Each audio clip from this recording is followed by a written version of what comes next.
Comparison of RAPD and SSR markers. RAPD, Random Amplified Polymorphic DNA Marker. SSR markers are simple sequence repeats and also known as microsatellite marker. Now let us see how to design a primer for RAPD and SSR markers. RAPD markers are decamer, that is they are 10 nucleotide in length. It uses a single primer of arbitrary nucleotide sequence which will amplify a segment of DNA depending on the positions that are complementary to the primer sequence. Unlike RAPD, which uses random primers, the SSR primers require some degree of sequence knowledge. These are unique sequence-specific primers which are short tandem repeats with a length of 1 to 10 base pair and most specifically 2 to 3 base pairs.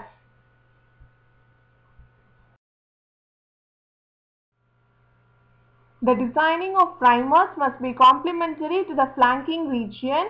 The number of repeats may vary depending upon the individual. PCR conditions.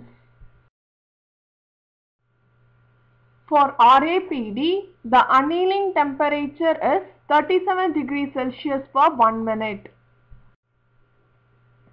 For SSR, the annealing temperature is 55 degrees Celsius for 30 seconds.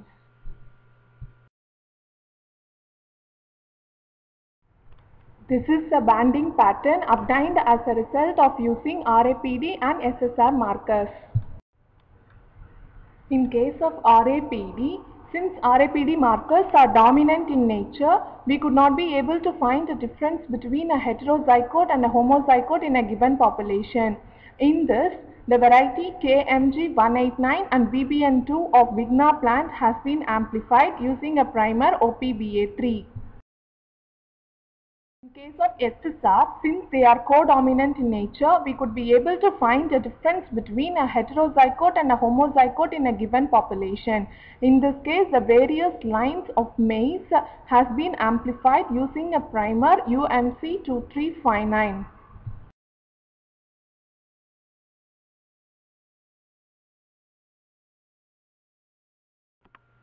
The advantages of RAPD markers are the availability of large number of random fragments.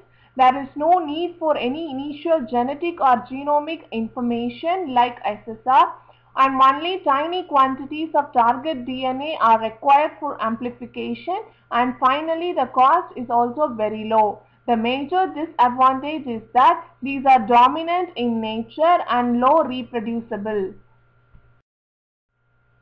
The advantages of SSR markers are these requires very little and not necessarily high quality of DNA, highly polymorphic and evenly distributed throughout the genome, and the interpretation of results and banding pattern is very easy and highly reproducible in nature, unlike RAPD.